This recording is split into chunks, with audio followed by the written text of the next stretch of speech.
Alright. Okay, kita ada recording. Okay, selamat petang semua. Semua boleh dengar saya ke dengan jelas? Pelajar-pelajar yang baru masuk, boleh dengar ke dengan jelas? Selamat petang. Boleh ya? Okay, good. Alright.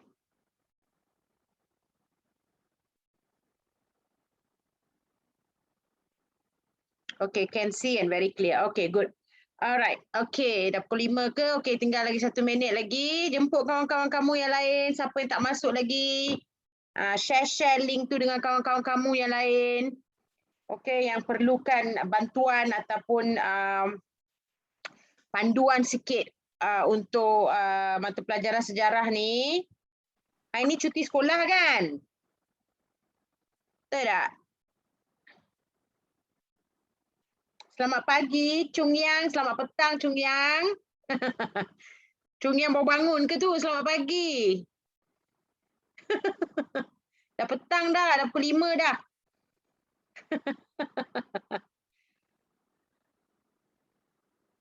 Okey.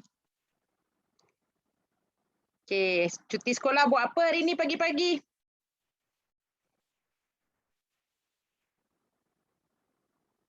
Cuti sekolah seminggu kan? Okey, buat apa hari ni pagi-pagi? Share sikit tengok. Apa yang korang buat pagi-pagi bangun awal buat apa? Buat homework, Sucin kata. Okey. Ada kelas tambahan. Okey, Azizi dari sekolah mana Azizi?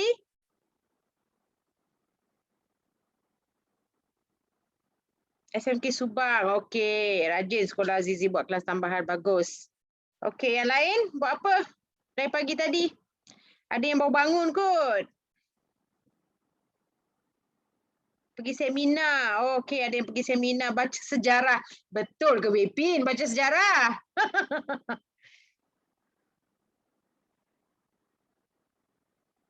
Saya respect lah bangun pagi baca sejarah. Pergi seminar Chung Yang. Okey. Alright. Berapa orang dah masuk? 44. Okey, kita tunggu lagi lah 1-2 minit. Ada lagi yang nak masuk ni. Chung Yang, what seminar did you go for, Chung Yang?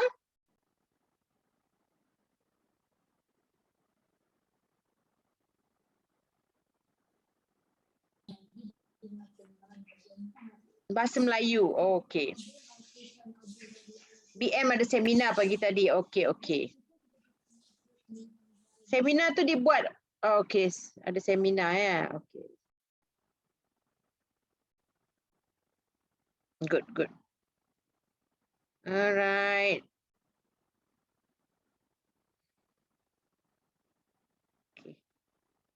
Okey lah, saya rasa kita boleh mula lah ya. Okey, ajak kawan-kawan kamu share lah link tu ya. Bab 1 sampai bab 3 nota. Boleh.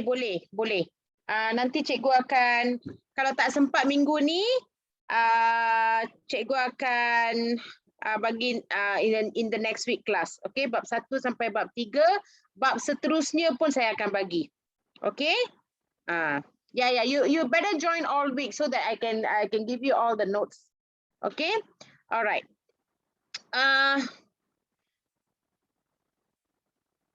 Alright, I think kita boleh mulalah sekarang ya.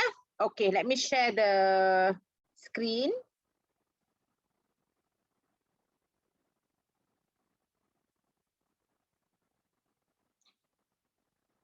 Tak nampak screen kot. Sekejap ya, saya share balik. Okay.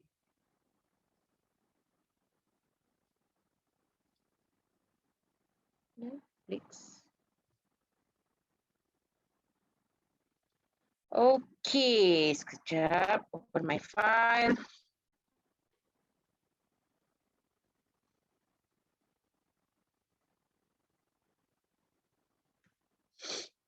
This is our third week ya. Kita buat minggu ketiga ni. Third week.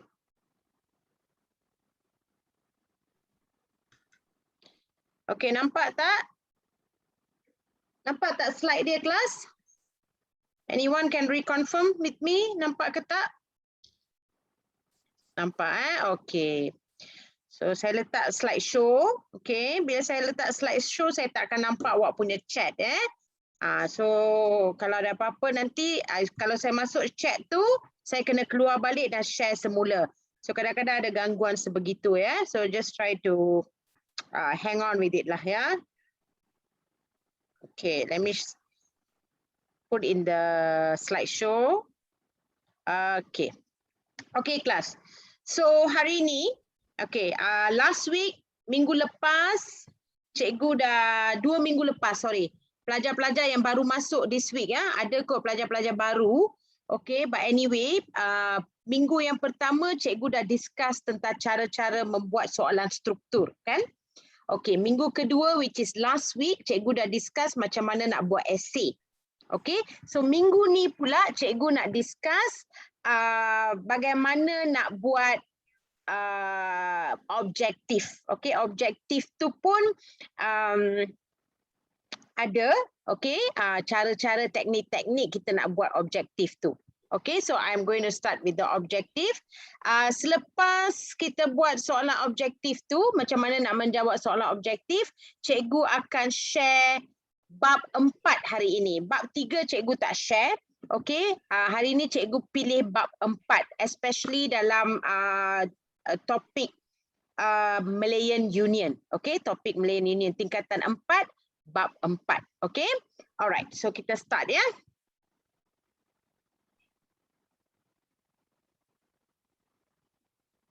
Alright, intipati minggu ini. Okay, minggu ini kita nak belajar tentang apa? Okay, kertas objektif dan revisi bab 4 tingkatan 4. Okay, itu yang kita akan belajar minggu ini. Okay, sambung. Okay, kita tengok sedikit tentang kertas 1 ni, iaitu kertas objektif ni Okay, now kertas 1, kertas objektif, rujukan utama. Okay, kalau pelajar tanya saya, cikgu nak baca apa ni untuk apa sejarah bab 1 kertas 1 ni, apa nak belajar macam mana nak belajar and all that. Okay, apa orang kata kitab kita kan, kitab untuk objektif, kertas objektif tu ada 2 kitab. Satu ialah buku teks tingkatan 4, satu lagi ialah buku teks tingkatan 5.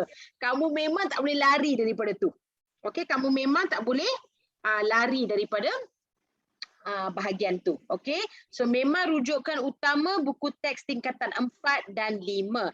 Now, ada pelajar yang selalu tanya cikgu, buku rujukan okey tak nak buat revisi? Okey, boleh. Okey, buku rujukan memang boleh buat revisi. Tapi make sure buku rujukan kamu tu isi-isi yang ada dalam tu sama seperti isi-isi yang ada dalam buku teks because whatever it is, buku teks still menjadi rujukan penting. Okey, semua soalan-soalan dan jawapan-jawapan mesti berdasarkan buku teks. Itu yang sangat-sangat penting, kelas. Alright? Okey, next. Taburan soalan. Okey, bab mana penting untuk objektif? Bab tingkatan mana penting untuk objektif? Taburan soalan dia semua bab. Okey, bab 4, tingkatan 4 pun semua bab boleh keluar, tingkatan 5 pun semua bab boleh keluar. So taburan soalan tu dia memang ambil 40 soalan tu daripada semua bab yang ada dalam tingkatan 4 dan tingkatan 5. Okey, contohnya setiap satu bab tu mungkin ada 1 hingga 3 soalan. Okey? 20 soalan, dia kan ada 40 soalan all together kan, dia ada 40 soalan all together. So 20 soalan tu daripada tingkatan 4 dan 20 soalan lagi daripada tingkatan 5. So setiap bab tu dia akan ada 1 hingga 3 soalan. Okay, 1 hingga 3 soalan setiap bab. Alright, next, 20 soalan all together. So tingkatan 4, 20 soalan, tingkatan 5, 20 soalan. So all together ada 40 soalan objektif. Okay, next. Bagaimana bentuk soalan objektif ni pula Bagaimana dengan bentuk soalan dia? Kita ada 2 bentuk. Okay, of course all together 40 soalan objektif. Tetapi dia ada dua bentuk soalan ya. Kalau kamu tengok betul-betul ada dua bentuk soalan. I'm sure kamu dah pernah buat soalan objektif ni. Cikgu-cikgu pun dah banyak bagi soalan-soalan objektif ni ya sebagai latihan. Okey, yang pertama aneka pilihan. Maksudnya dia akan bagi satu soalan, lepas tu dia ada A, B, C, D. Lepas tu kamu pilihlah soalan jawapan yang betul. Mesti satu jawapan sahaja yang betul. Itu kita panggil sebagai aneka pilihan. Okey, yang kedua ialah aneka pelengkap. Okey, aneka pelengkap maksudnya dia ada soalan, lepas tu dia ada jawapan 1, 2, 3, 4 dalam bentuk Roman. Lepas tu jawapan keseluruhan dia ada gabungan. Mungkin 1, 2, 3, 1, 2, 3, 4, 2, 3, 4 dan sebagainya. Itu kita panggil sebagai aneka pelengkap. Okey, aneka pelengkap. Okey, saya tengok ada dekat chat tu ada chat sikit. Saya buka chat ni sekejap ya. Oh, this is the today's notes. Okey. Now, tips menjawab soalan. Okey, sekejap ya. Saya kena keluar sekejap. Saya kena share balik.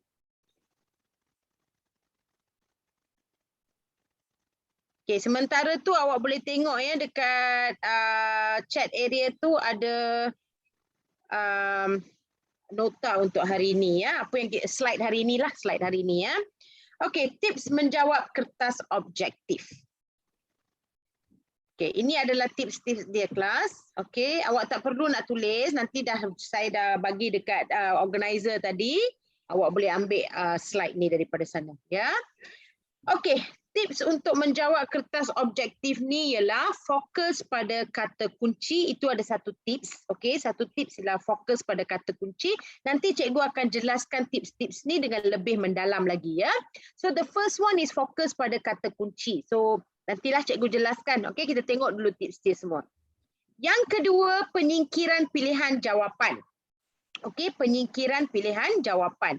So you boleh singkirkan jawapan yang kamu dah betul-betul tahu salah, kamu boleh singkirkan. So itu membantu kamu untuk narrow down the answers, alright? Okay,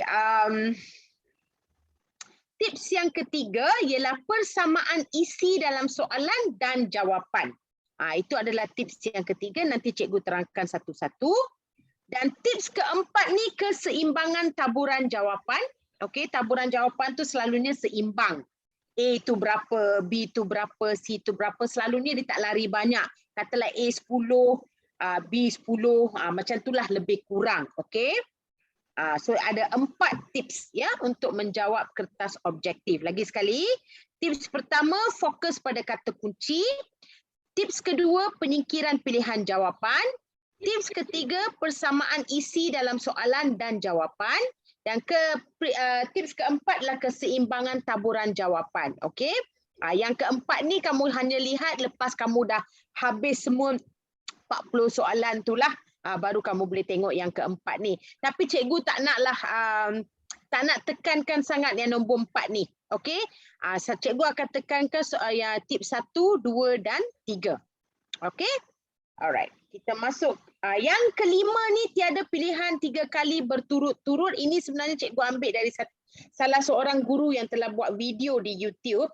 Tapi I need to reconfirm this. Okay, so setakat ni tak ada orang yang bagi tahu cikgu betul ke yang tips 5 ni. So tips 5 ni jangan pakai sangatlah dulu. Okay, jangan pakai sangat dulu. So nanti cikgu akan bagi tahu ya. Okay, let's go to the first tips.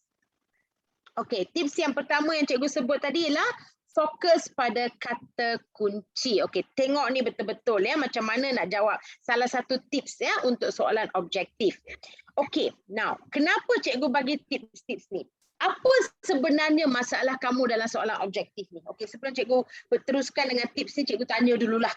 Apa sebenarnya masalah kamu dalam soalan objektif? Siapa-siapa nak jawab ke? Nak unmute mic jawab pun boleh atau nak letak dalam chat area pun boleh. Apa masalah kamu? Okay, kita tengok chat area ya. Tak faham kehendak soalan. Okay, ada one student kata tak faham kehendak soalan. Okay, selain daripada tu, jawapan dia similar. Kamu rasa macam Semua jawapan pun betul. Betul tak? Okey. Tak ada confidence, tak tahu nak jawab. Tak tahu jawapan tak boleh nak buat apalah. Tak tahu jawapan maksudnya kamu tak baca lah. Ya, itu tak boleh nak ditolong. Okey. Terlepas pandang kehendak soalan. Okey, terlepas pandang kehendak soalan. Lagi apa lagi? Apa lagi kelas? Masalah-masalah objektif ni. Cikgu SPM boleh guna highlight. Highlight kat mana? Kat kertas soalan itu awak tanyalah cikgu awak. Selalunya kertas soalan dia ambil balik. Okey, dia ambil balik. Time management, yes. Kehendak soalan yang confusing. Okay, some students feels that the kehendak soalan tu confused. Mungkin dia orang tak tahu apa sebenarnya yang diminta dalam soalan tu. Okay, selain daripada tu, apa lagi? Ada tak lagi yang merunsingkan kamu dalam kertas satu ni? Semua orang kata, kertas satu objektif lah. Senang je. Kertas satu bukanlah senang mana pun. Okay, dia lebih kurang, dia ada susah, dia ada sedang, dia ada senang. Yes, pilihan jawapan hampir sama. Sometimes you panic masa tu kan, masa tu lah panic, sakit perut, sakit kepala, segala sakit semua muncul. Okay, masa nak exam tu, so you become confused. Everything looks the same to you. Okay, semua pun nampak sama je. Okay, so these are the problems that the students face yang dihadapi oleh kebanyakan student lah masa nak jawab soalan objektif ini. Okay, sekejap. Cikgu stop share. Pasal dah tengok chat kan. Kalau cikgu tengok chat area, I kena share balik screen. Ni satu masalah dalam Zoom.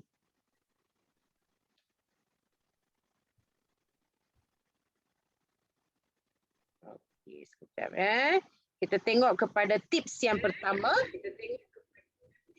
Okey, kita tengok pada tips yang pertama. Okey, this is the tips pertama So tengok betul-betul. Okey, tips pertama ialah fokus pada kata kunci. Okey, apa maksud kata kunci itu? Calon perlu highlight kata kunci soalan apabila buat latihan. Okey, cikgu nak sarankan satu benda lah. Kalau kamu nak mahir dalam objektif ni, okay, there's only one thing that you need to do. Okay, you kena banyak buat latihan objektif. Pasal apa tahu? Pasal soalan dia tak lari ke mana pun. Lagi banyak kamu buat soalan objektif, kamu nanti dekat exam SPM tu kamu tengok, soalan ni macam pernah buat lah. Memang soalan dia berpusing kat sana je.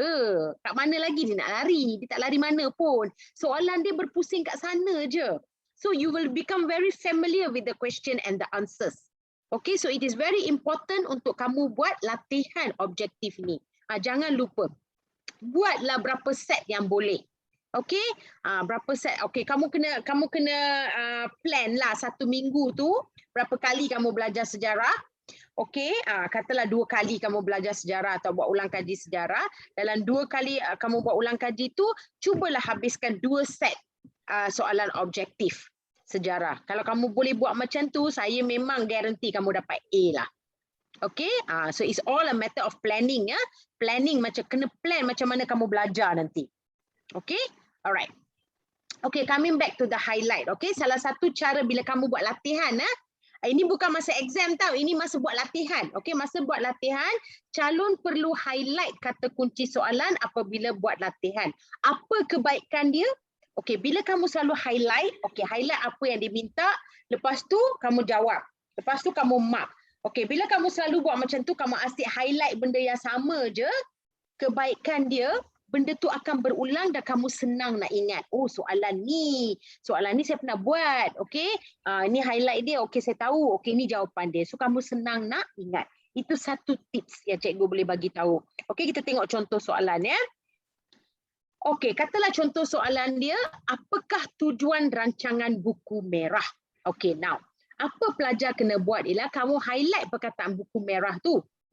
Okey, so kamu kena tahu, of course you have to already read up lah Jawapan tu kamu memanglah kena tahu, okey. So kamu highlight buku merah, rancangan buku merah. So kamu tahu, dia sebenarnya tanya tentang apa kandungan dalam rancangan buku merah. So kamu dah highlight buku merah tu. Kalau setiap kali kamu highlight macam ni, okey, 10 set kamu dah buat, kamu dah tahu dah apa tu buku merah.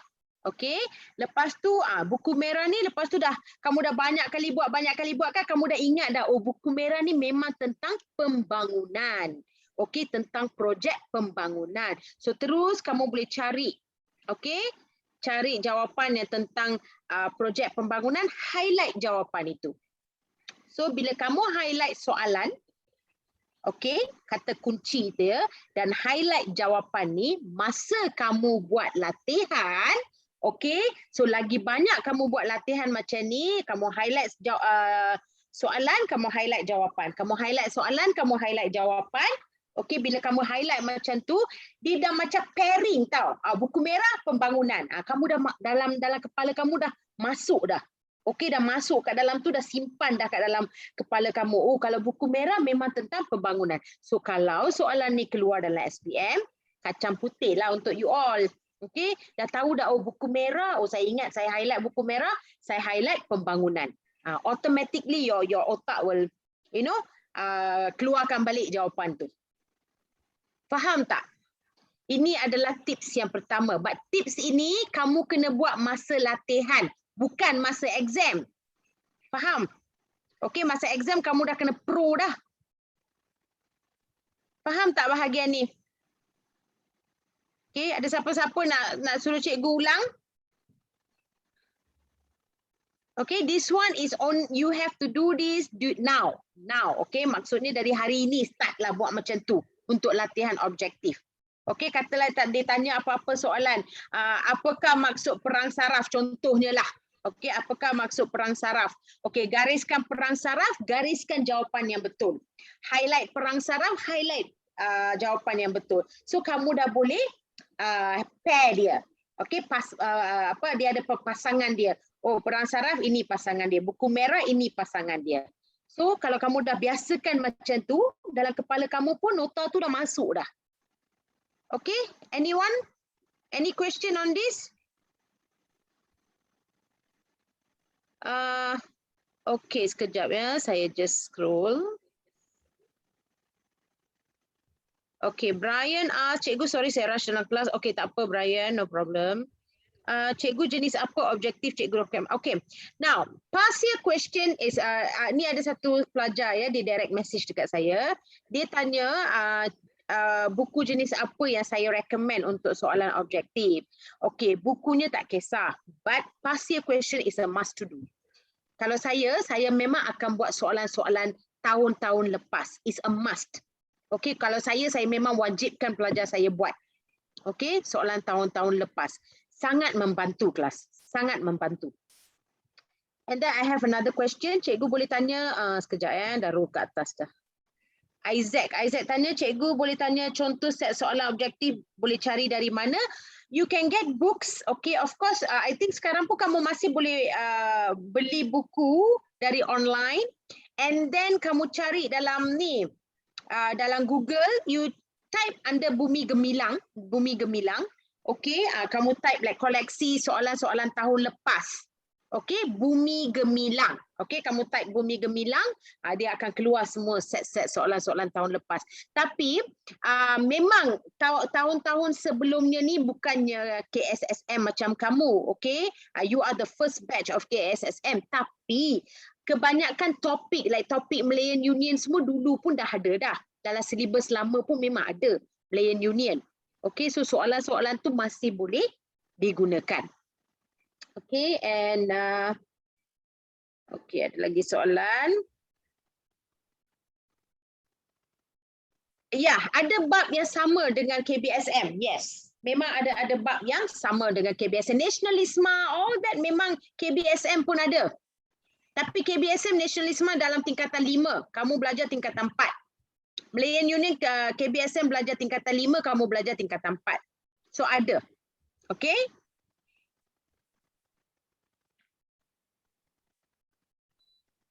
Yes, ada persamaan. I won't say majority, but ada persamaan. Okay? Alright. So, dapatkan soalan-soalan tu. Google dalam Bumi Gemilang pun ada, ataupun kamu check dalam Google dalam bookshop, bookshop popular ke apa ke, tengok kamu boleh beli online ke tak. Okay, so that is one thing. And lagi satu kelas, cikgu nak sarankan. Soalan objektif yang ada dalam buku teks kamu, tolong buat. Okay, yang ada dalam buku teks, wajib buat. Okay, itu tolong buat. Alright, okay, cikgu stop share sekejap ya. So that is a little bit of tips. Tips yang pertama ya, untuk membuat latihan. Ini untuk membuat latihan. Untuk membuat latihan objektif. Okay, so try to do the latihan dengan menggunakan highlight macam ni so that you can pair the kata kunci dengan jawapan, itu lebih senang untuk kamu ingat. Okay, habis tips yang pertama. Now I'm going to go to the second tip. Ya, second tips. Okay, second tips ialah persamaan isu soalan dan jawapan. Okay, macam mana kita nak samakan isu-isu dalam soalan dan jawapan. Okay, kita kena cari persamaan dia. Alright, okay, contohnya isu dalam soalan harus bersesuaian dengan jawapan. Katalah apa yang ditanya itu berkaitan dengan politik, okay, jawapan kamu pun mestilah ada kaitan dengan politik. Kalau ditanya sesuatu yang berkaitan dengan sosial, okay, kaitkan dia dengan jawapan yang ada kaitan dengan sosial. Okay. Jika isu dalam soalan berkaitan dengan politik, cari jawapan yang sama dengan politik. Okay, cikgu bagi satu contoh. Okay, tengok contoh ni kelas. Bagaimanakah kekuasaan seseorang raja kerajaan alam Melayu ditentukan? Okey, katalah soalan ni keluar ya. Bagaimanakah kekuasaan seseorang raja kerajaan alam Melayu ditentukan? And you were so confused about it lah.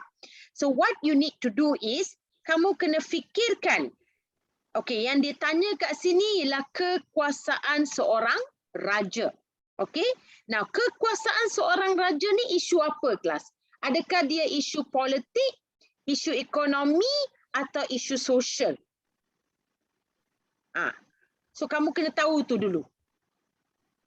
Okay, adakah dia isu politik, isu ekonomi atau isu sosial? Okay, itu kamu masukkan dalam kepala. Saya nampak banyak yang bagi jawapan dekat chat. Can one person just unmute and tell me? Apa isu kat sini kamu rasa-rasa? Jangan takut. Ada tak siapa-siapa nak unmute dan tanya and cakap? Pasal kalau saya tengok chat, nanti saya kena keluar balik, lepas tu kena masuk balik. Ada tak? B, kesetiaan rakyat, isu politik. Okey, isu politik. Okey, kesetiaan rakyat. Okey, dia dah terus bagi jawapan. Okey, kita tengok soalan dia dulu. So soalan dia lah kekuasaan seseorang raja. So kekuasaan seorang raja tu selalunya dikaitkan dengan isu politik. Okey, bila kamu dapat jawapan, ini tak adalah. Okey, yang isu ekonomi, isu politik ni saya tulis. Okey, katalah jawapan kamu hanya kegiatan ekonomi, kesetiaan rakyat, konsep ketuhanan dan kekayaan hasil bumi. Okay, so first, you pastikan kata kunci kamu dalam soalan tu isu apa. Okay, so we know it is isu politik. Lepas tu kamu carilah jawapan yang ada isu politik. Okay, kegiatan ekonomi definitely isu ekonomi lah kan, takkan politik. Kesetiaan rakyat, ya dia lebih kepada politik. Konsep ketuhanan, keagamaan, kebudayaan, itu semua adalah isu sosial.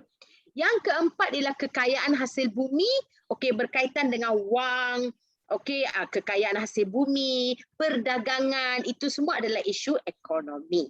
So kat sini dengan jelas kita nampak kesetiaan rakyat tu isu politik. So walaupun kamu tak tahu jawapan ni, katalah kamu confused lah, tak tahulah apa jawapan ni, kamu boleh kaitkan dengan cara sebegini. Okay, kaitkan. Oh, this is they are asking about politics.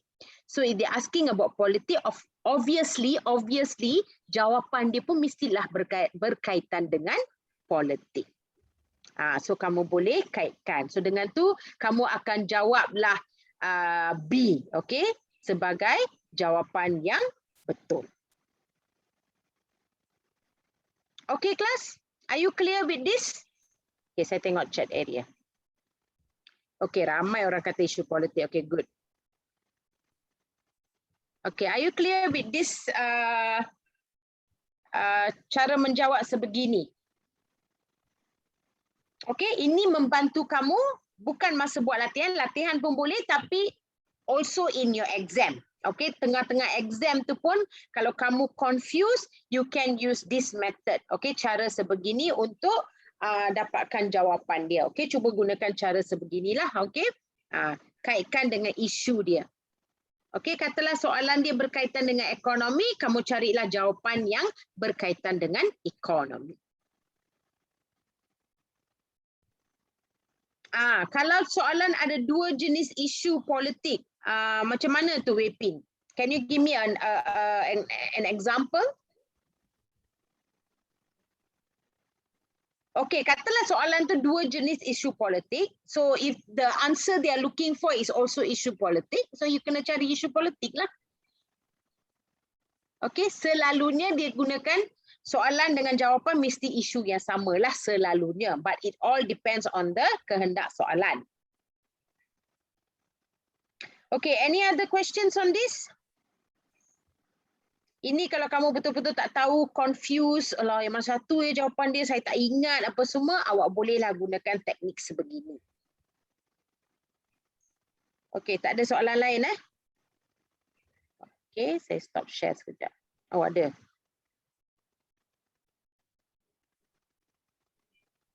Yes, the ABCD issue normally will be different issues. Yes, normally, Brian, it will be different issues. Okay, one will be the same issue with the jawapan. Okay, Brian? All right. Okay, any other question? Ada lagi soalan-soalan tentang teknik ni, kelas? Okay. Tak ada. All right. Okay, saya stop share. Okay, did a question like this. Oh, Brian pernah buat soalan macam ni?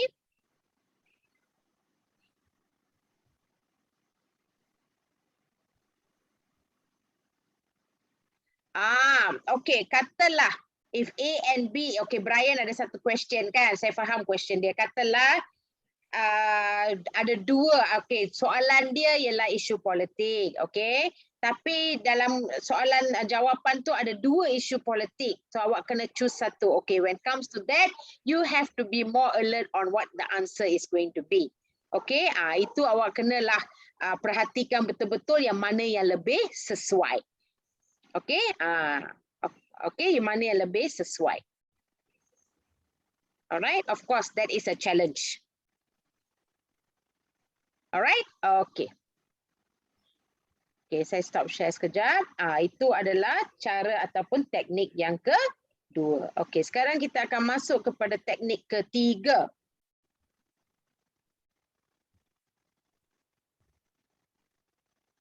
Okay, teknik ketiga ialah penyingkiran pilihan jawapan. Ini ialah selalunya untuk soalan yang aneka pelengkap tu, yang 1, 2, 1, 2, 3, 2, 3, 4. That kind of question. Okay, kamu boleh gunakan teknik ini untuk menyingkirkan jawapan yang kamu rasa memang salah lah jawapan tu.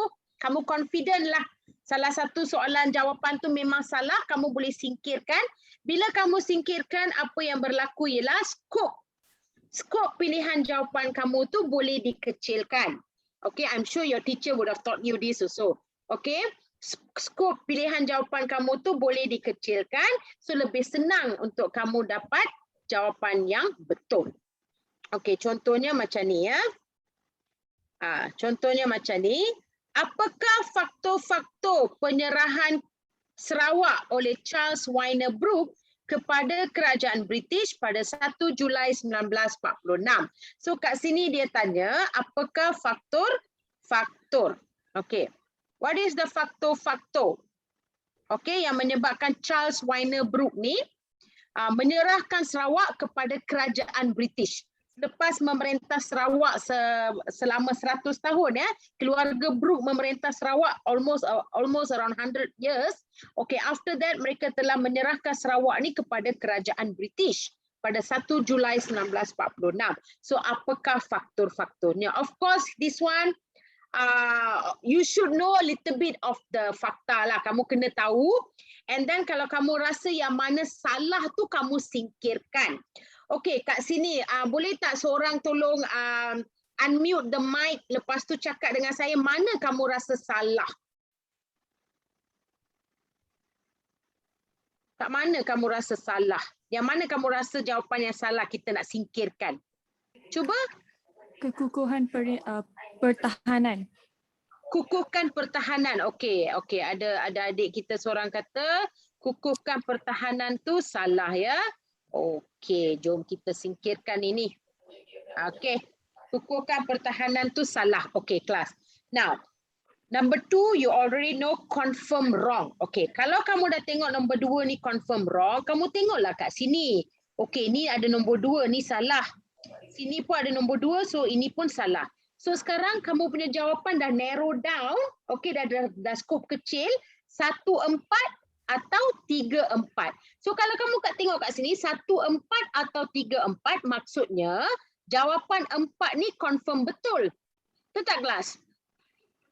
Kan? Jawapan yang keempat ni confirm betul. Confirm betul. Alright? So sekarang kamu kena pilih antara 1 dengan 3 sahaja. 4 kamu tak payah risau dah, kamu tahu memang confirm betul.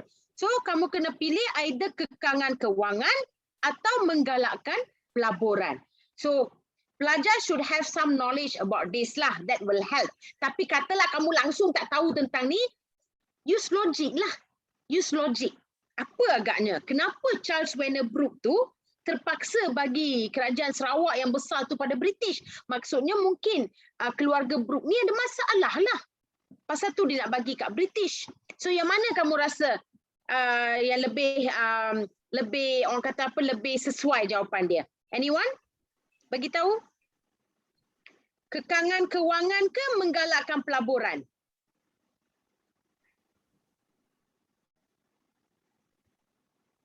Which one is the answer? Kekangan kewangan. Okey, ada adik yang beritahu kekangan kewangan. Okey, ramai dah bagi jawapan, dah pandai-pandai lah korang. Okey, so kita kata kekangan kewangan tu adalah sebab dia. Okey, because even kalau saya tak tahu jawapan ni, secara logik saya akan fikir takkanlah dia nak bagi kat kerajaan British untuk galakkan pelaburan. Kalau pelaburan tu boleh digalakkan, kenapa dia tak buat sendiri? Buat apa nak bagi kat British, betul tak? So itulah dia logic thinking. Okay, so dengan tu kita tahu jawapan yang betul ialah B. Okay, so ini adalah teknik cara menjawab menggunakan penyingkiran pilihan jawapan. Okey, so kamu singkirkan yang mana kamu rasa betul-betul salah. Kamu singkirkan. Macam ni kan adik tadi dah bagi tahu yang 2 tu dia dah rasa confident memang salah. So take out from here. Yang ada 2 semua kita tak nak. Okey, kita tak nak. So tinggallah B dengan D. Daripada B dengan D tu yang 4 tu kita dah tahu confirm betul. So kita tengok 1 dengan 3 sahaja. So it will give you a little bit of higher chances to get correct. Okay, higher chances untuk dapatkan jawapan yang betul. Okay, class? Clear with this? Clear ke? Teknik yang ni? Clear? Okay. Okay. Any other question? Siapa yang lain? Boleh ke? Boleh follow setakat ni? Tak ada soalan? Okay, yes. Alright, good. Okay, I stop share sekejap. Okay, itu adalah yang ketiga. Okay, that's 3 yang penting ya. 3 tu yang paling penting teknik untuk menjawab soalan objektif ni ya. 3 tu yang paling penting.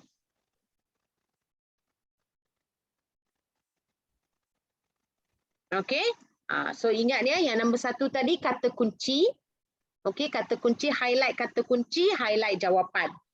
Tu padankan kata kunci tu dengan jawapan. So lagi banyak latihan kamu buat, kamu boleh ingat. Okay, itu yang pertama. Okay, yang kedua, macam ni ya, penyingkiran pilihan jawapan. Lepas tu yang lagi satu tu ialah kamu kena tengok isu yang ditanya dalam soalan. Okay, so isu katalah itu isu politik, jawapan tu pun kamu cubalah cari yang berkaitan dengan politik dan logical. Alright, okay, so tiga teknik dah ya. Okay, teknik yang keempat ni, okay, ini lebih kepada lepas dah habis exam. Okay, lepas dah habis exam, selalunya, okay, selalunya lah, tapi yang ni cikgu tak beranilah nak bagi betul atau tidak, because saya sendiri masih menunggu jawapan daripada beberapa expert yang lain, betul ke ada macam ni. Okey, tiada pilihan 3 kali berturut-turut. Dikatakan contohnya, katalah A ni selalunya tak ada pilihan 3 kali berturut-turut. Tapi adakah ini masih wujud untuk KSSM? Saya tak pasti. Okey, so saya sarankan pelajar jangan fikirkan ni sangatlah. Okey, bahagian ni jangan fikirkan sangat. Alright, don't take this as a technique. Alright, okay. Okay, let's move on. Okay, dah habis tentang teknik objektif. Okay, before cikgu masuk kepada revisi bab 4, ada tak apa-apa soalan tentang teknik menjawab objektif tu yang kamu nak tanya? Anything on the technique part?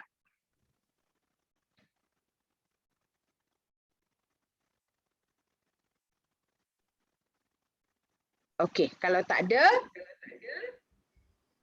okay. Dalam chat area tu, wait, I see. Tak ada, so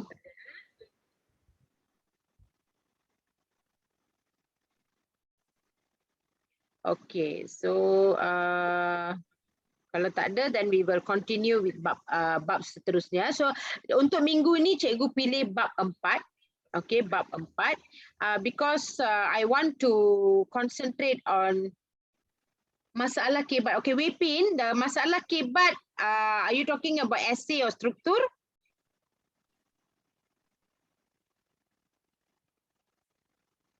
Oh, both. You were not here for the last week, is it?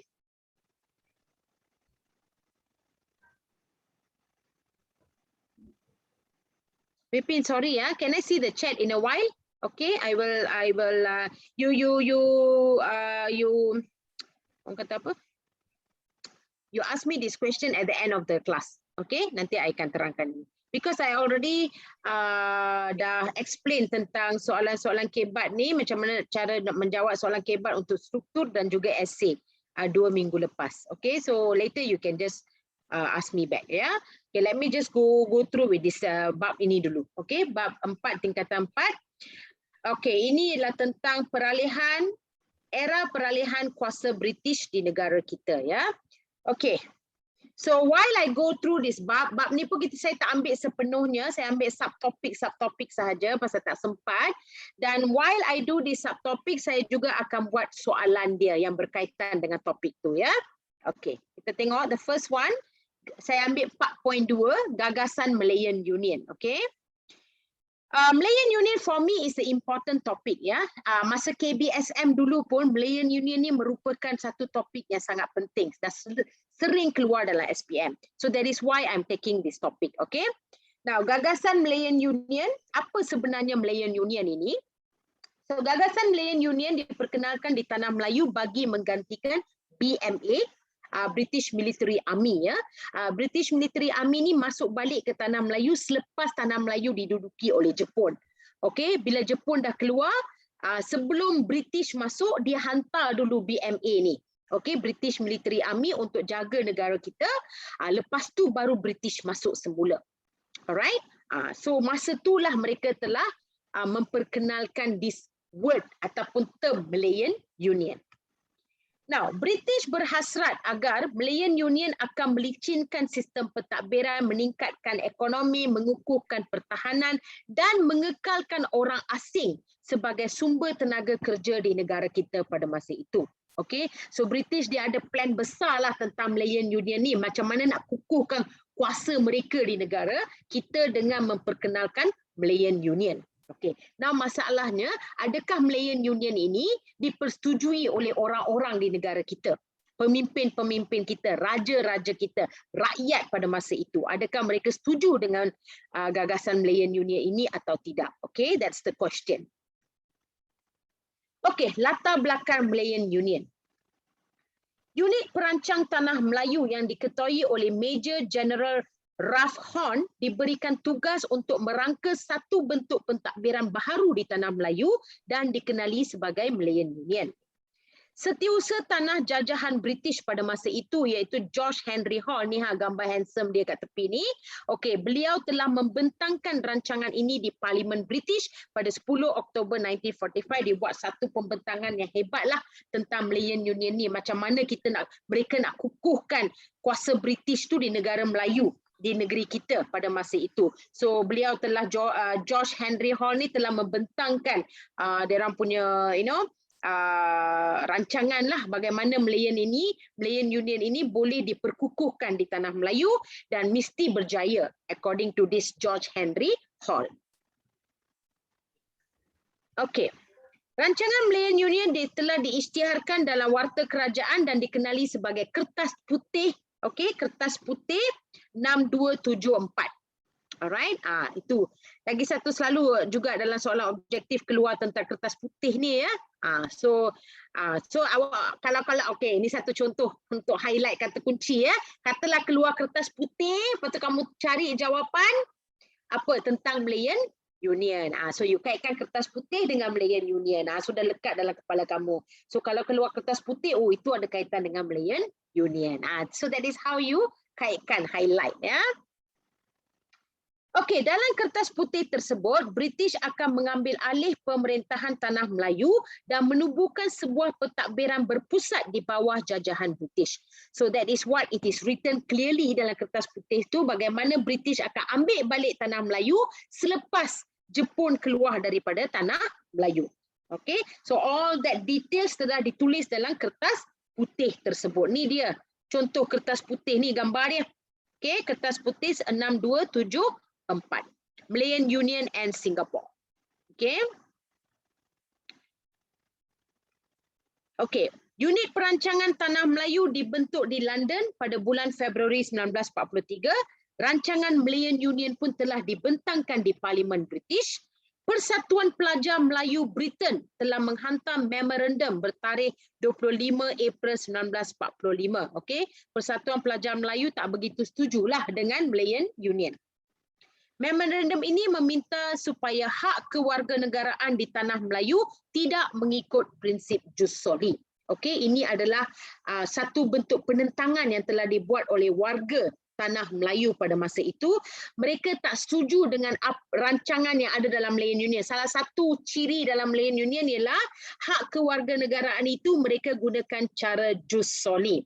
Itu tidak diterima oleh penduduk tanah Melayu. Okey, siapa kat sini tahu apa maksud jus soli? Anyone want to answer that question? Apa maksud jus soli, kelas? Prinsip jus soli ni? Ingat tak lagi? Ini berkaitan dengan kewarganegaraan. Okey, saya kena tengok chat. Syarat kewarganegaraan. Yes, kewarganegaraan berdasarkan tempat lahir. Yes. Yes, dasar anak lahir di satu tempat. Okey. So itu adalah jus soli. Okey, very good. Okey, jus soli ni sebenarnya katalah kamu lahir di sini di tanah Melayu, so kamu secara automatik kamu jadi warga negara di tanah Melayu. That is jus soli.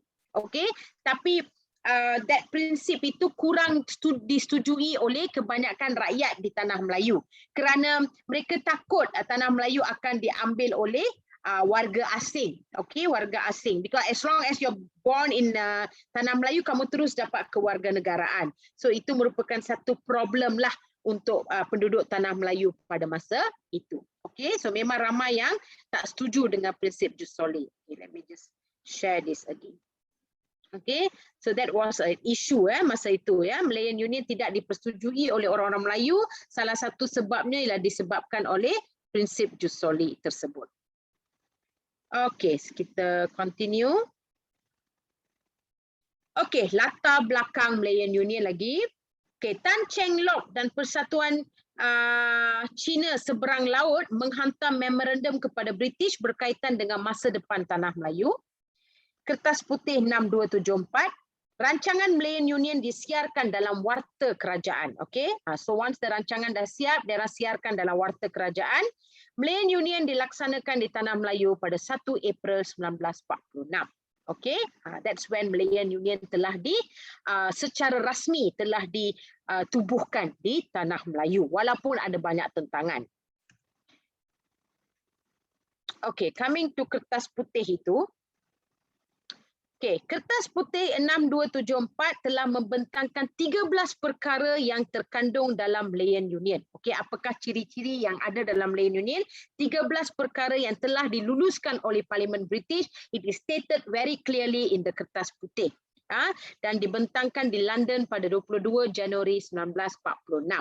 Okay, so diorang dah tulis betul-betul dalam Kertas Putih itu apakah ciri-ciri dan apa yang boleh dibuat oleh raja, apa yang boleh dibuat oleh rakyat, apa yang tak boleh dibuat, semua itu telah ditulis dengan jelas dalam Kertas Putih. So itu adalah kandungan Kertas Putih ya, membentangkan 13 perkara kandungan Malayan Union. Antara perkara tersebut termasuklah tentang konsep-konsep kesatuan, bentuk pentadbiran, sistem perundangan, kedudukan Raja-Raja Melayu, syarat kewarganegaraan dan juga hal-hal yang berkaitan dengan agama Islam. Okey, so lepas Malayan Union telah ditubuhkan di Tanah Melayu pada 1 April 1946, sekarang kita akan tengok kepada pentadbiran Malayan Union itu. Apa sebenarnya ciri-ciri yang ada dalam Malayan Union dan kenapa ramai penduduk Tanah Melayu tak setuju dengan Malayan Union. Okey, dia ada berkaitan dengan kesatuan, tentang Raja-Raja Melayu, Ketua Pentadbir. Okey, kita tengok dulu kesatuan. Okey, dari segi kesatuan, kalau kamu tengok ciri-ciri dia, negeri-negeri Melayu bersekutu, I hope you know all this. Negeri-negeri Melayu bersekutu, maksudnya ialah Perak, Selangor, Pahang, Negeri Sembilan. 4 ni lah negeri-negeri Melayu bersekutu. Negeri-negeri Melayu tidak bersekutu ialah Johor, Kedah, Kelantan, Perlis, Terengganu. Okey? So negeri Melayu bersekutu dan negeri-negeri Melayu tidak bersekutu dan negeri-negeri selat. Negeri-negeri selat ada 3 sebenarnya, Melaka, Pulau Pinang, Singapura. Tapi dekat sini dia kata negeri-negeri selat kecuali Singapura. Okey, telah disatukan menjadi satu unit pentadbiran. Maksudnya semua negeri di Tanah Melayu termasuk Melaka dan Pulau Pinang telah disatukan dalam satu pentadbiran yang dipanggil Malayan Union.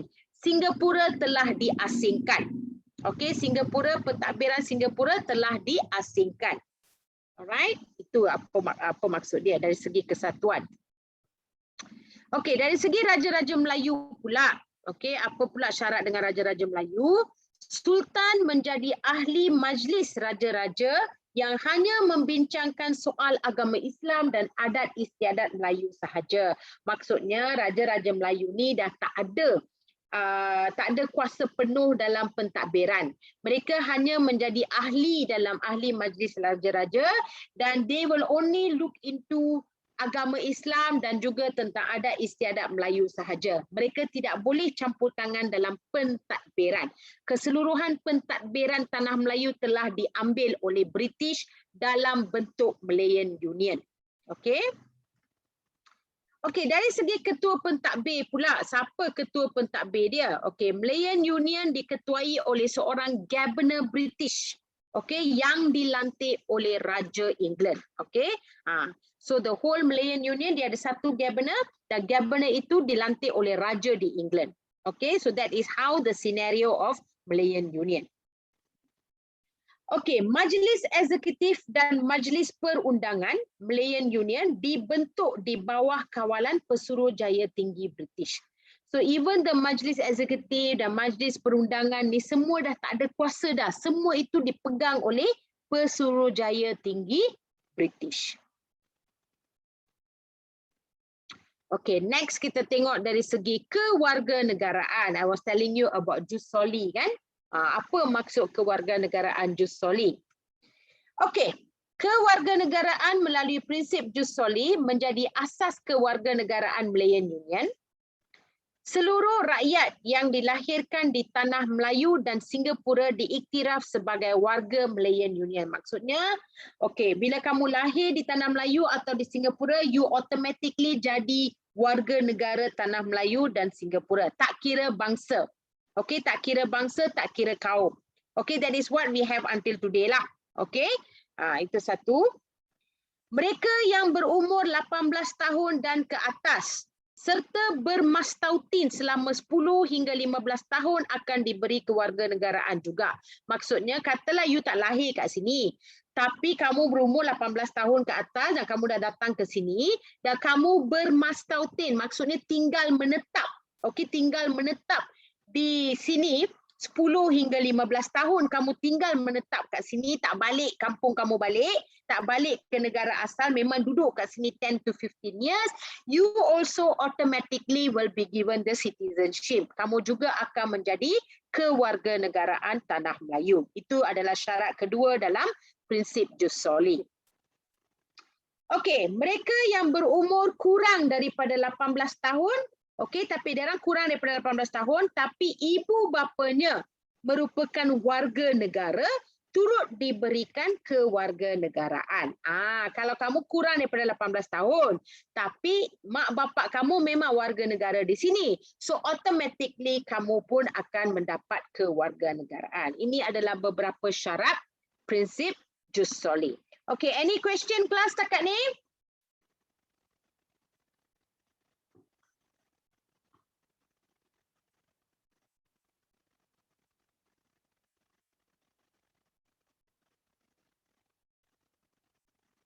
Any question setakat ni?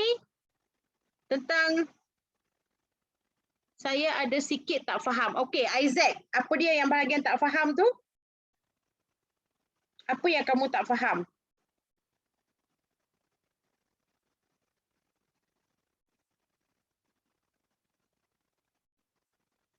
Okey, kewarganegaraan means citizenship. Now, Isaac, kamu adalah warga negara Malaysia.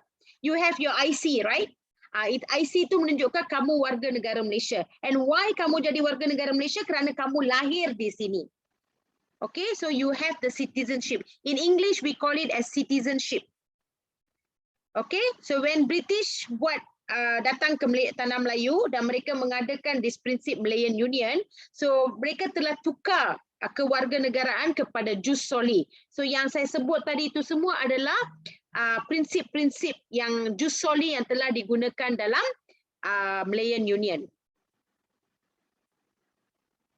Okey, betul ke Pesuruhjaya British sama pangkat dengan Agung hari ini? Okey, that one I cannot comment so much because Pesuruhjaya British is not a royal family.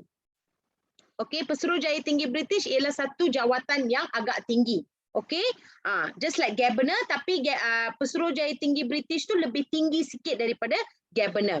But I don't think they are royal family. Kalau Agung tu lebih kepada royal family. Okey. Okay. Brian, are you clear now, Brian? All right. Okay. Let me just stop this share for a while. Yeah, share balik ya.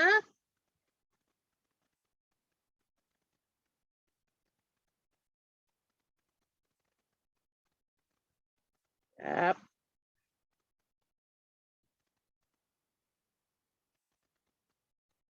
Alright, kita sambung. Okay, British mendapatkan tanda tangan. Okay, before that, nanti ya saya masuk ni balik. Okay, okay, this is jus soli. Okay, next one. Okay, now nak dapatkan tanda tangan sultan ni bukan mudah, because kebanyakan sultan di tanah Melayu memang tak setuju dengan syarat-syarat Malayan Union. So British ni bukan senang untuk mendapatkan tanda tangan sultan-sultan di negara kita ya. So ada banyak cara lah yang telah digunakan oleh British ya untuk mendapatkan tanda tangan sultan. Kerana whatever it is, okay, whatever it is, sultan harus tanda tangan barulah Malayan Union itu boleh dilancarkan. Alright, that is one thing. So British telah cuba sedaya upayalah untuk mendapatkan tanda tangan Sultan. Okay, kita tengok ya. British telah melantik Sir Harold McMichael. Okay, this is the gentleman here. Okay, kita nampak dia punya gambar kat sini, this gentleman. Okay, British telah melantik Sir Harold McMichael untuk mendapatkan tanda tangan Sultan. Bila Sultan dah tanda tangan letak cop mohor, barulah Malayan Union boleh dilaksanakan. Okey, bagi memastikan misi ini disempurnakan dengan baik, British telah menghantar H.C. Villen, iaitu Timbalan Ketua Pengarah Hal Ehwal Awam Malaya, berintis jalan menghadap Raja-Raja Melayu untuk meninjau sokongan Raja-Raja Melayu terhadap British. So at first, this H.C. Villen has gone and talked to the Sultan and see, dia nak tahu Sultan-Sultan dan Raja-Raja Melayu ni setuju atau tidak dengan tindakan British ini. Okay, dia nak pergi dapatkan idea sikit lah. Apakah tindakan Sultan terhadap Malayan Union. So dia hantarlah H.C. Villen ini pergi tengok itu dulu. Okay, go and find out some things about that first. Sebelum dia hantar Harold McMichael ini. Okey, so H.C. Villen merintis jalan menghadap Raja-Raja Melayu. Misi Sir Harold McMichael mendapatkan tanda tangan Sultan. Okey, ini adalah cara-cara British telah mendapatkan tanda tangan Sultan. First thing, H.C. Villen pergi jumpa dulu Raja-Raja Melayu ni semua. Okey, bila dia jumpa Raja-Raja Melayu, dia dah dapat tahu dah Raja-Raja Melayu kebanyakannya tak setuju dengan Malayan Union. Obviously tak setuju kan? Kerana dalam Malayan Union tu macam saya bagi tahu tadi, Raja-Raja Melayu dah tak ada kuasa. Mereka hanya berkuasa terhadap adat Melayu dan agama Islam sahaja. So obviously Raja-Raja Melayu tak setuju. Lepas mereka dah tahu itu, barulah mereka menghantar Harold McMichael untuk dapatkan tanda tangan Raja-Raja tersebut. Okey. Okey, bagaimana H.C. Villen merintis jalan menghadap Raja-Raja Melayu ni ya? Okey, ini adalah salah seorang Raja Melayu. Okey, Villen menjalankan tugasnya dari 8 September 1945 hingga 29 September 1945. Okey, dalam 3 minggu H.C. Villen pergi jumpa all these raja-raja dulu. Sultan pertama yang ditemuinya ialah Sultan Johor. Villen kemudian berkunjung ke Selangor untuk menghadap Sultan Selangor. After Sultan Johor, dia pergi menghadap Sultan Selangor. Itu Sultan Hisamuddin ni. Okey.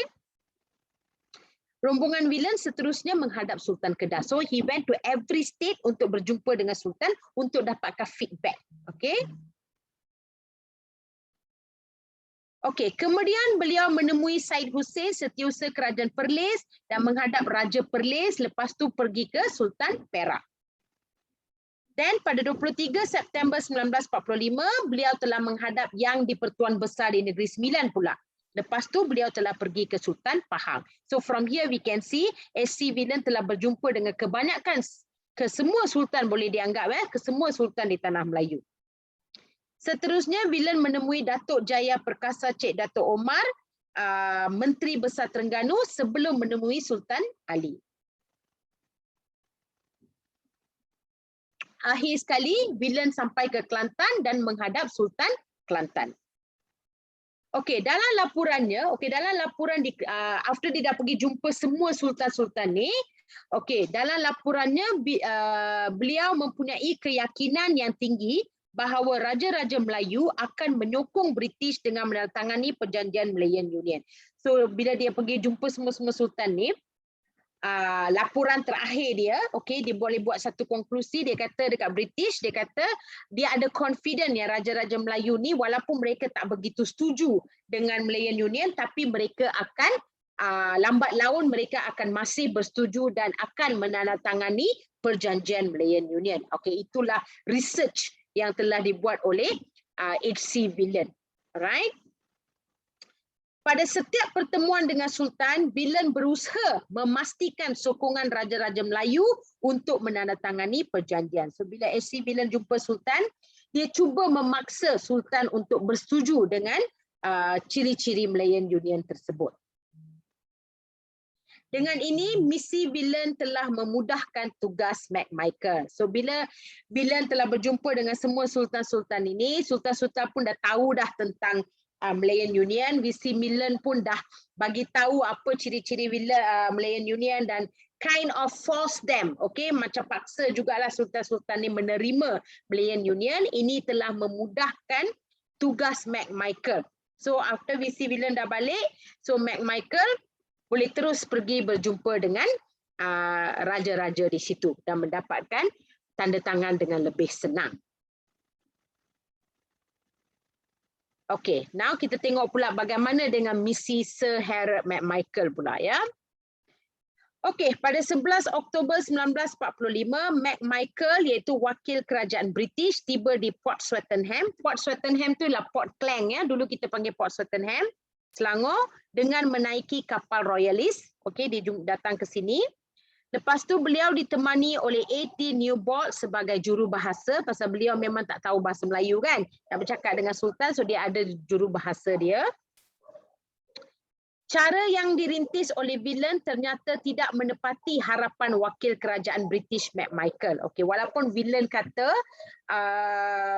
okay, raja-raja akan bersetuju untuk menandatangani Malayan Union ni, okay, tapi Harold McMichael rasa macam ada juga antara raja-raja yang masih kurang setuju. McMichael tetap menerima tentangan daripada raja-raja Melayu. McMichael telah menggunakan pelbagai taktik untuk mendapatkan persetujuan daripada raja-raja Melayu terhadap Malayan Union.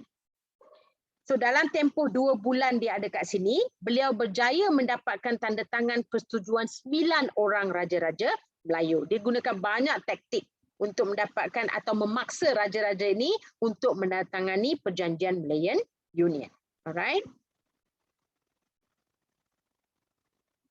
McMichael telah membuat kunjungan ke negeri-negeri Melayu untuk dapatkan tanda tangan Sultan. Pada 18 Oktober 1945, beliau menghadap Sultan Johor. Okay. And then after that, Sultan Ibrahim, itu Sultan Johor, telah meletakkan tanda tangannya pada 20 Oktober 1945. After that, McMichael berjumpa dengan Sultan Selangor pula. Sultan Selangor pun dah turunkan perjanjian itu. Okey, dah tanda tangan perjanjian tersebut. And then pada 31 Oktober, McMichael telah pergi ke Pahang pula, berjumpa dengan Sultan di sana. Sultan di sana pun telah bersetuju. Okey, telah dipaksalah lebih kurang. Okey, and then after that, Negeri Sembilan kat sana pun telah dapat tanda tangan. So slowly didapatkan ke-9 tanda tangan tersebut. Okay. And then di Perak. So McMichael menghadap Sultan Perak. Lepas tu bagi dia cuba melengah-lengahkan masa untuk menandatangani perjanjian tersebut. Okay. Sultan Perak dia tak nak sign straight away. Sultan Perak cuba melengah-lengahkan masa. Okey, melengah-lengahkan masa untuk menandatangani perjanjian tersebut.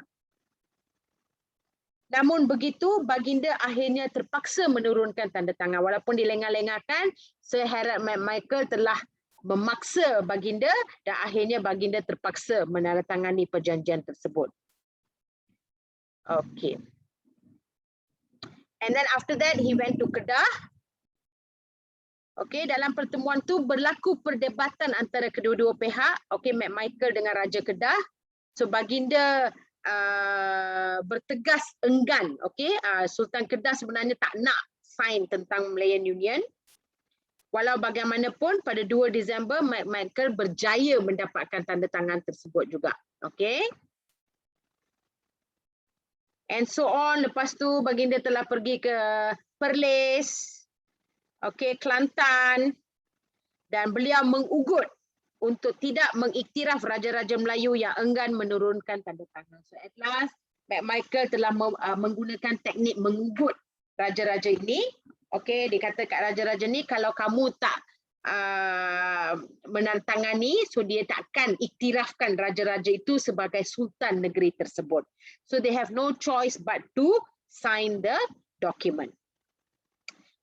Baginda Sultan terpaksa beralah atau mengalah dan bersetuju untuk menandatangani perjanjian tersebut. So itulah salah satu cara yang telah dibuat oleh Harold McMichael, iaitu mengugut sultan-sultan Melayu di sini untuk menandatangani perjanjian Malayan Union. Okay, same thing in Terengganu. Pada mulanya Sultan Terengganu tak nak, tapi lepas tu kena ugut, lepas tu dia terpaksa menandatangani. Okay, so dengan tu kita dah habis 4.2 kelas. Okay, so kamu dah belajar apa itu Malayan Union, kamu dah belajar sedikit ciri-ciri Malayan Union, kamu dah tengok bagaimana Sir Harald Michael dan juga H.C. Villen telah pergi berjumpa dengan sultan-sultan di negeri kita ini untuk mendapatkan persetujuan tentang Malayan Union. Alright, so dengan tu 4.2 dah habis. Cikgu sekarang nak share. Okay, I will stop this share first. Cikgu nak share objective question ya untuk bahagian ni ya. You do yourself, Veda. Cikgu share dulu.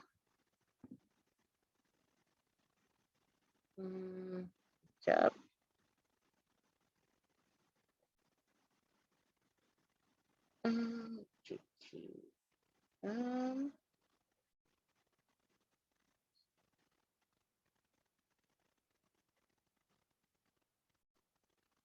Kejap ya, cikgu nak download dia punya question.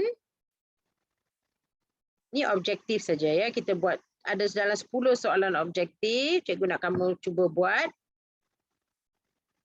Bab 4.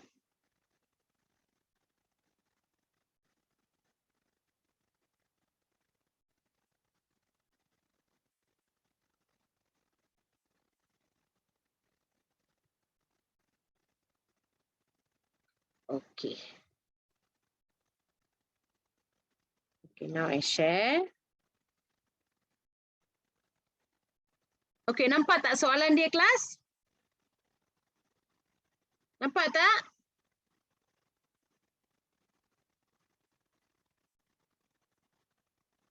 Okay, so cuba kamu buat sendiri soalan 1 sampai soalan 4. Cikgu bagi 3 minit. Cuba.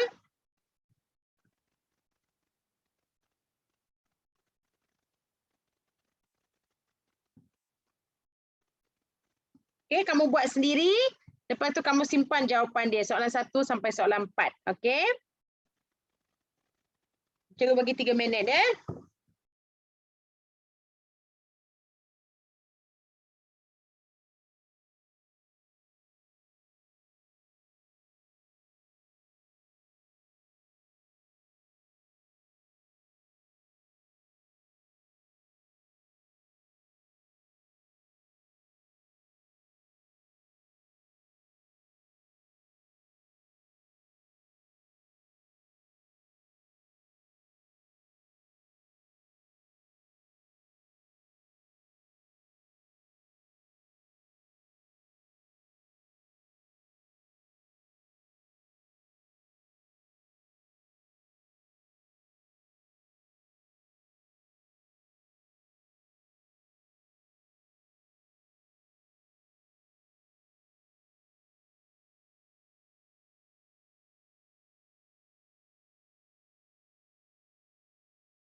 Okay, sorry.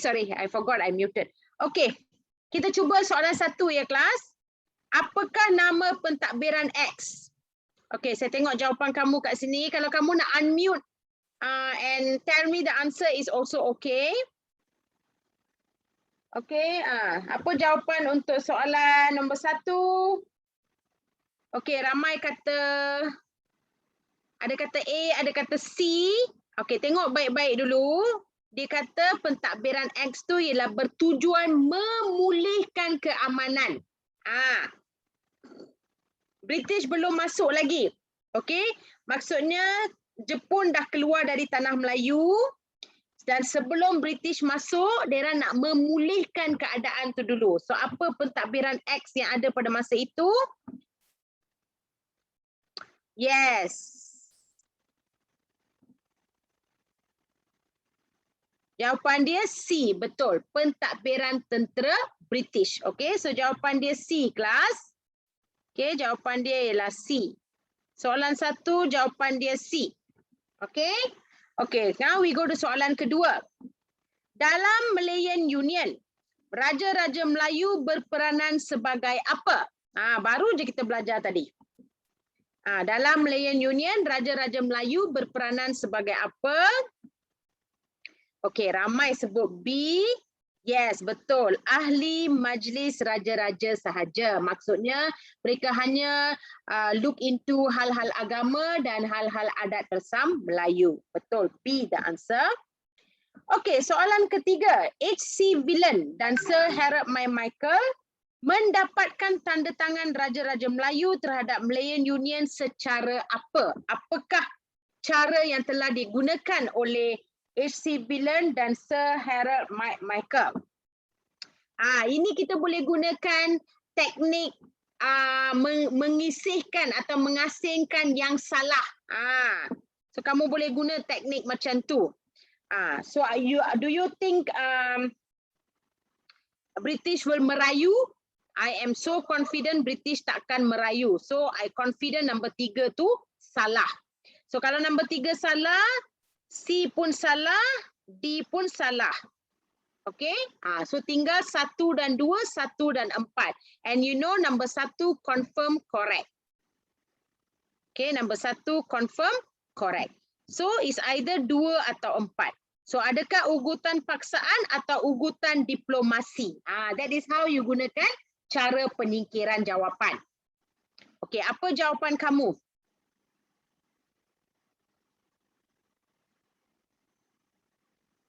Apa jawapan kamu? Ramai sebut A. Okay, A, 1 dan 2 paksaan. Yes, betul. The answer is A. Okay, 1 dan 2. Ugutan dan memaksa. Okay, mereka tak guna diplomasi. Alright, so that's the answer. Okay, yang keempat. Manakah antara berikut cara bantahan Raja-Raja Melayu terhadap Malayan Union? Okay, ini tadi kita belum belajar lagi, but I'm sure you should know bagaimana Raja-Raja Melayu ni membantah Malayan Union. Okay, ramai bagi jawapan D kat sini. Ada yang bagi B, ada yang bagi D. Okay, nombor 4. Okay, cara mereka membantah, jawapan yang betul ialah B, kelas. Okay, iaitu memulaukan upacara pelantikan Governor dan juga menghantar surat bantahan ke London. So bila bila Sultan-Sultan di sini tak suka pada Malayan Union, mereka telah memulaukan upacara pelantikan Governor, so mereka tak hadir. Mereka tak hadir bila Governor dilantik dan mereka juga telah menghantar surat bantahan ke London. Okay, itu adalah 4 cara. Okay. Let me just erase this and kita tengok soalan yang seterusnya kat bawah. Okay, soalan 5 sampai soalan 7 dulu. Okay, soalan 5. Apakah tindakan orang Melayu bagi menzahirkan hari lahirnya Malayan Union sebagai hari kematian? Apakah tindakan orang Melayu? Apa orang-orang Melayu buat? Okay, mereka memberontak, mereka tak nak Malayan Union. So apa yang telah mereka lakukan? Anyone want to try this? Okay, ramai sebut C, iaitu memangkai songkok lilitan putih. Very good. Yes, that's the answer, class. Mereka telah macam berkabung, ya. Okay, semua pembesar Melayu telah memakai songkok dan mereka lilit warna putih dekat songkok itu untuk menunjukkan mereka tidak setuju dengan Malayan Union dan dianggap sebagai hari kematian. Okay, nombor 6. Maklumat berikut berkaitan Kongres Melayu di Johor pada 11 Mei 1964. Apa nama pertubuhan itu? Pertubuhan itu memajukan orang Melayu dan juga menentang Malayan Union. Okay, so pertubuhan X ni ditubuhkan untuk memajukan orang Melayu dan juga untuk menentang Malayan Union. Okay, what is your answer? Okay, ramai ada sebut B, ada sebut D. Alright, so jawapan dia ialah D, kelas. UMNO. UMNO telah ditubuhkan untuk menentang Malayan Union. and at the same time untuk memajukan orang Melayu. Okay, soalan ketujuh, mengapakah Wynebrook menyerahkan Sarawak kepada kerajaan British? Kalau kamu tengok soalan ini sama seperti soalan yang saya bagi dalam slide tadi. Okay, so kenapa Wynebrook menyerahkan Sarawak kepada kerajaan British? Kerana masalah kewangan satu dan juga tiada waris. Okay, so jawapan dia ialah 2 dan 3 C jawapan. Okay, ada tak kamu menjawab C? Oh, ada, semua pun jawab C. Okay, bagus. Alright, let me just wrap this. Okay. Okay, another 3 question. Okay, senarai di bawah merupakan individu yang terlibat menentang penyerahan Sarawak kepada British. Okay, Morshidi, Bujang, Rosli Dobi, mereka semua yang telah menentang keluarga Brooke untuk memberi Sarawak kepada British, ya, mereka menentang. Apakah tindakan mereka dalam gerakan anti penyerahan ini? Okay, how did they menentang? Anyone want to answer this? Okay, ada kata A, ada kata B. Okay, let's see what's the answer, ya. Okay, mereka telah menubuhkan rukun 13, betul atau tidak? Yes, mereka telah menubuhkan rukun 13 dan telah membunuh Duncan Stewart. So jawapan dia ialah A. Okey, soalan 8 jawapan dia A. Soalan 9, mengapakah ada pihak yang menyokong penyerahan Sarawak kepada Britain? Ada juga pihak yang menyokong. Okey, Sarawak diberikan kepada Britain. Kenapa mereka menyokong? Any answers?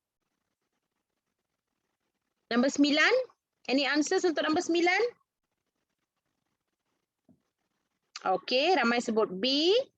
Okey, kerana mereka ingin memajukan Sarawak. That's the reason. Alright, and final question, mengapakah British berminat menguasai Sabah? Apa yang ada kat Sabah yang sangat-sangat diminati oleh orang British? Anyone? Okey, ramai sebut C. Yes, betul jawapan di C. Menguasai kekayaan hasil bumi kerana Sabah memang terkenal dengan hasil buminya yang sangat kaya. Okay, class, let me all this.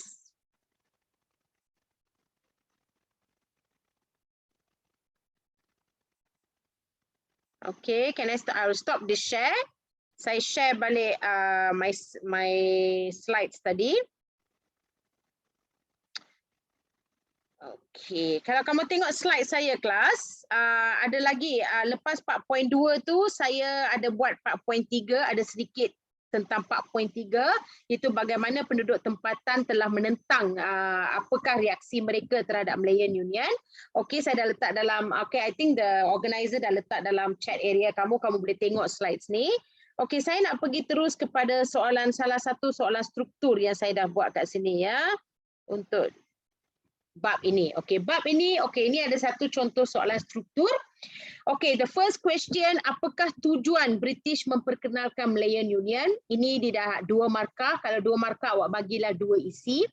Okay, again I'm telling you, kalau dia dah bagi bentuk Roman, kamu tulis dalam point form. Kalau dia bagi macam ni, dalam bentuk garisan, please write in cara esei lah, kamu dah tahu, ya. Kalau dia ada dalam bentuk Roman, kamu tulis dalam bentuk Roman. Okay, kalau tak, tulis dalam bentuk esei. Okay, ini soalan pertama. Soalan kedua, jelaskan ciri-ciri perlembagaan Malayan Union 4 markah. Kamu kena bagi ciri-ciri Malayan Union 4 markah. Jangan lupa gunakan penanda wacana, start dengan kata tugas dia. Okay, make sure ayat kamu ialah ayat yang lengkap. Okay. Dan soalan yang ketiga, ini adalah soalan kebat lebih kurang. Raja-raja Melayu dan orang Melayu wajar menentang Malayan Union. Dia kata Raja-Raja Melayu dan orang Melayu memang wajar menentang Malayan Union. Ulaskan pernyataan tersebut. Nah, disuruh kamu ulaskan. Ini 4 markah. So let me just go through all these answers, ya. Okay, kita tengok soalan nombor 1. Apakah tujuan British memperkenalkan Malayan Union? Saya tulis dalam bentuk esei. Jangan lupa kata tugas. Tengok kata tugas ada kat sini. Tujuan British memperkenalkan Malayan Union ialah untuk melicinkan pentadbiran. Titik. Lepas tu gunakan penanda wacana. Selain itu untuk meningkatkan pelaburan dan ekonomi tanah Melayu. So dapatlah 2 markah. Okey. Soalan kedua, jelaskan ciri-ciri Perlembagaan Malayan Union. 4 markah. Saya gunakan kata tugas. Ciri-ciri Perlembagaan Malayan Union ialah, lepas tu baru saya masuk isi. Negeri-negeri Melayu bersekutu, negeri Melayu tidak bersekutu dan 2 buah negeri selat iaitu Melaka dan Pulau Pinang disatukan dalam satu unit pentadbiran. Okay, that one got 1 markah. Sorry. Okay, 1 markah. Lepas tu saya guna penanda wacana. Selain itu, Malayan Union diketuai oleh Governor British, 1 markah. Isi. Lepas tu saya sambung dengan huraian yang dilantik oleh Raja England. Pun awak dapat markah juga. Seterusnya, Sultan menjadi ahli Majlis Raja-Raja, 1 markah. Saya bagi huraian lagi. Yang hanya membincangkan hal agama dan adat istiadat Melayu, dapat markah lagi. Di samping itu, Majlis Eksekutif dan Majlis Perundangan Malayan Union dibentuk, 1 lagi markah. Seterusnya, kewarganegaraan dibuat secara jus soli, 1 markah. Iaitu seluruh rakyat yang dilahirkan di Tanah Melayu dan Singapura diiktiraf sebagai warga negara Malayan Union. Okey, itu saya punya huraian, dapat markah lagi. Mereka yang berumur 18 tahun dan ke atas serta bermastatin selama 10 hingga 15 tahun akan diberi kewarganegaraan, dapat 1 markah lagi. So sebenarnya saya boleh dapat 1, 2, 3, 4, 5, 6, 7, 8, 9 markah saya boleh dapat kat sini. Tapi memandangkan markah maksimum 4 markah, obviously kamu boleh dapat 4/4.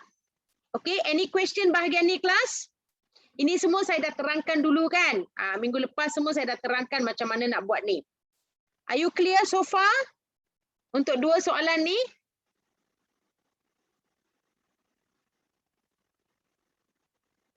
Okay, good.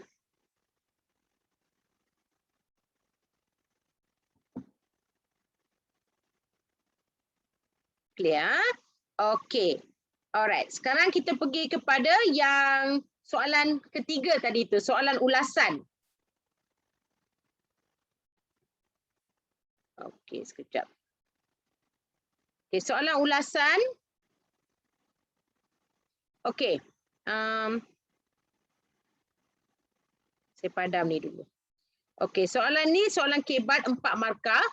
Raja-raja Melayu dan orang Melayu wajar menentang Malayan Union, ulaskan pernyataan tersebut. So awak kena bagi tahu dulu.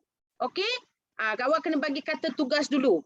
Okey? Maksudnya raja-raja Melayu dan orang Melayu wajar menentang Malayan Union, lepas tu baru bagi kamu punya ulasan. Kerana Malayan Union akan menjajah negara kita secara mutlak. Dapat 1 markah isi. Iaitu raja kehilangan kuasa mentadbir, huraian, dapat 1 markah. Contohnya, Raja-Raja Melayu hanya berkuasa ke atas hal agama dan adat pepatih saja. Saya bagi contoh lagi, dapat 1 markah. Okey? Selain itu, Malayan Union akan mengubah status tanah Melayu daripada negeri naungan kepada negeri jajahan. 1 lagi markah. Alright? Contohnya, S.C. Villen dan McMichael telah mendapatkan persetujuan Raja-Raja Melayu melalui desakan dan ugutan. Contoh, dapat markah. Seterusnya, raja-raja hanya menjadi ahli majlis raja-raja sahaja, 1 lagi markah. Akhirnya, Malayan Union akan merugikan orang Melayu, 1 lagi markah. Okey, kat sini sebenarnya saya boleh dapat 7 markah, tapi memandangkan saya ada 4 markah sahaja maksimum, so saya boleh dah dapat markah yang penuh. Okey, so awak, apa maksud saya ialah awak boleh bagi isi. Okey, kalau isi awak tu ada huraian, itu pun awak akan dapat markah. Kalau kamu bagi contoh, itu pun kamu boleh dapat markah. Okey, kelas?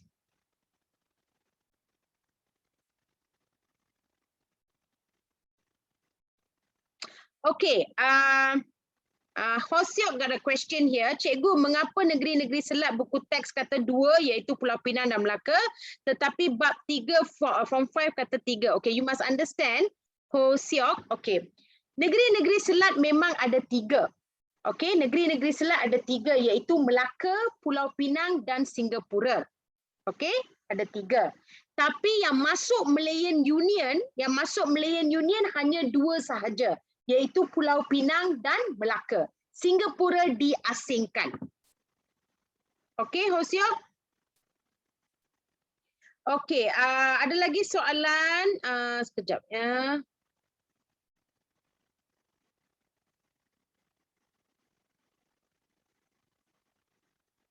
Okey, Isaac tanya cikgu, kalau kita bagi isi je boleh tak? Okey, kalau kamu bagi isi saja, kamu bagi 4 isi.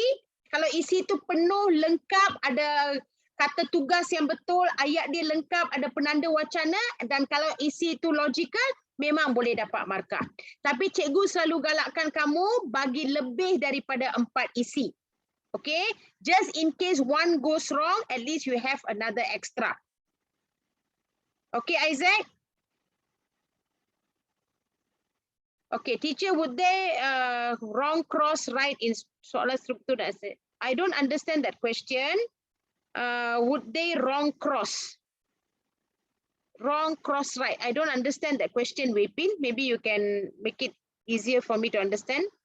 Okay, Hosiok understand. Isaac, okay. Wepin, can you like ask me again? What do you mean by wrong cross right? Means 1 point wrong, then cut mark. Okay, they won't cut mark, but the point yang wrong tu memang tak ada markah. They won't give marks. You understand? Point yang wrong tu tak ada markah. Okay? Okay. Okay, kelas. Kita pun dah dekat nak habis ni. So, cikgu nak bagi pada slide yang terakhir. Okay. Now we come to the question and answer lah ya. Okay, any other question class? So sebelum kita masuk question and answer ni, okay, konklusi untuk hari ni.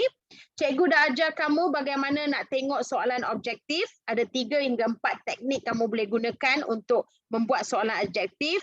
Nasihat cikgu ialah banyakkanlah membuat soalan-soalan objektif, okay? More detail, okay? Do more objective question. Buat banyak set-set soalan, that one will be really helpful for you. Alright, and then another thing is latihan tu sangat penting. Okay, there's another question. Bolehkah saya tulis nama singkatan tokoh sejarah seperti A.T. Newbold atau saya tulis Newbold? Okay, now comes to the nama, tolong bagi nama penuh. Okay, digalakkan untuk memberi nama penuh. Alright, nama tempat ke, nama tokoh ke, nama penuh dan ejaan bagi betul. Ya. Yeah? Cikgu, boleh saya dapat contact cikgu easier ask question for sejarah. Wepin, okay, you can get the contact from the what do you call that? The organizer, okay? Organizer, maybe you can give the contact to Wepin. Or Wepin, you can even, you're from ET, right? If you're from ET, you can ask the ET management to give. All right? Okay. Okay, any other questions, class? Okay, untuk minggu depan, kelas, cikgu akan lebih membincangkan soalan-soalan kebat. Okay, soalan-soalan kebat. Cikgu ada apa teknik untuk hafal nama tokoh? Untuk hafal nama tokoh, cikgu tak adalah teknik sangat. I will try to find out for you, okay? Okay, siapa-siapa nak contact the organizer, Fan Education, ini ada nombor dia. You can contact there. Okay, any other questions, class? Yang lain okay ke? Nama tokoh tu sometimes perlu ditulis. Oh, sejauh manakah question I already discussed last week? But okay lah, saya boleh discuss balik next week. Okay, just remind me. Sejauh manakah question? Saya dah discuss last week sebenarnya, tapi saya boleh ulang. Okay, any other questions? Boleh terima kesalahan ejaan. Okay, kesalahan ejaan untuk tempat dan sebagainya tolong elakkan. Try not to have kesalahan ejaan. Okay. Okay, Adrana, sama-sama. Okay, cikgu harap kamu dapatlah serba sedikit ya. Yes, minggu depan saya akan share lebih banyak questions. Okay, kebat questions. Minggu depan kita tumpukan pada kebat questions. Okay, bye everyone. Take care. See you next week. Thank you, ma'am. Okay, sure. Bye-bye.